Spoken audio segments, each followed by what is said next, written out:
number 7, f of x is equal to the square root of x cubed plus 5. So, getting the inverse of this one, first is we change f of x to y, and then copy square root of x cubed plus 5. And then next, we interchange x and y. So, yung y magiging x, yung x magiging y.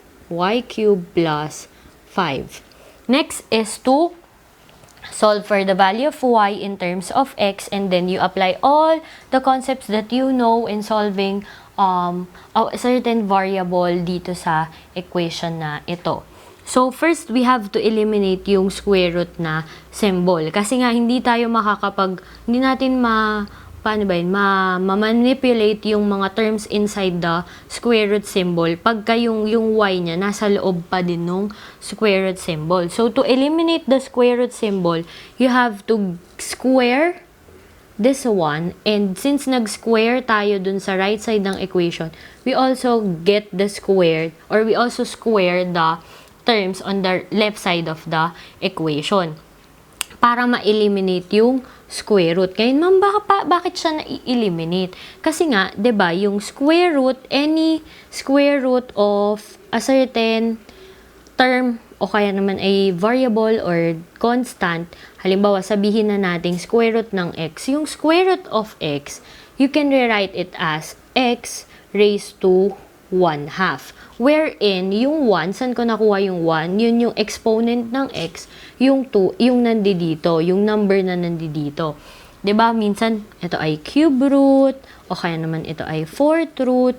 So, ito, invisible lang siya, pero 'di ba, may 2 naman talaga diyan. So, ito, masusulat natin siya as x raised to 1 all over 2. So, lahat ng may square root or cube root or fourth root, you can rewrite it as this form na you just get the term inside the square root symbol, tapos you just raise it to a fraction, wherein yung numerator ay yung exponent ng term inside the square root symbol, tapos yung nasa denominator is kung pang ilang root ba yung hinahanap ninyo for that term. So, for example, dito sa cube root, kunwari, merong x minus 1. So, we can rewrite this one as x minus 1, or the quantity x minus 1 raised to 1 all over 3.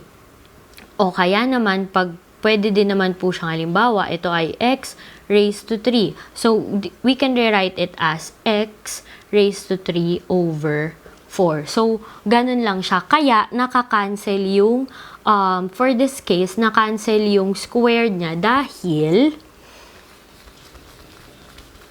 yung y cube plus 5, we can rewrite it as y cube plus 5 raised to 1/2, tapos i-squared mo pa siya. 'Di ba, applying the concept ng power of a power, 1/2 times 2 ay 'di ba, 1 lang yan.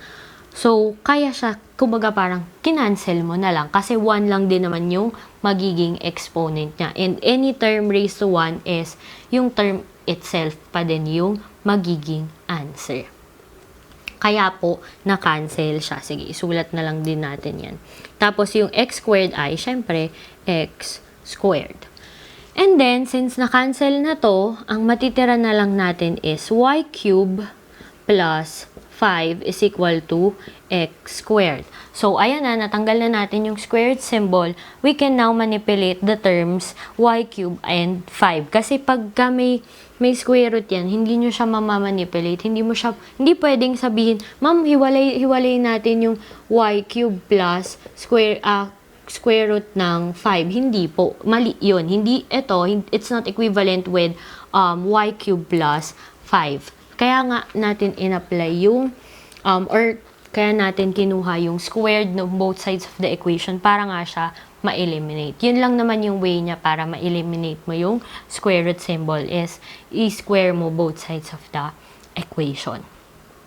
So, doing this, we can now transpose 5 on the other side of the equation so that we'll have x squared minus 5 is equal to y cube. O y cube na lang yan. Paano natin mai-eliminate yung cube dun sa exponent niya? So, kung ang iniisip, ma'am, kunin po natin yung cube root ng both sides of the equation. You are correct.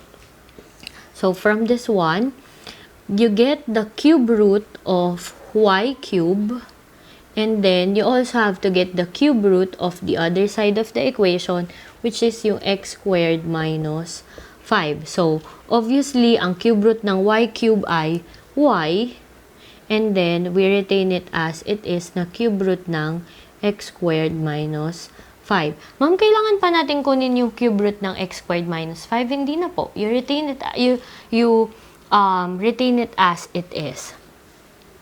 We just change y to f prime of x to indicate that this is the inverse of the given function. Tas yan na yung sagot. This is our final answer.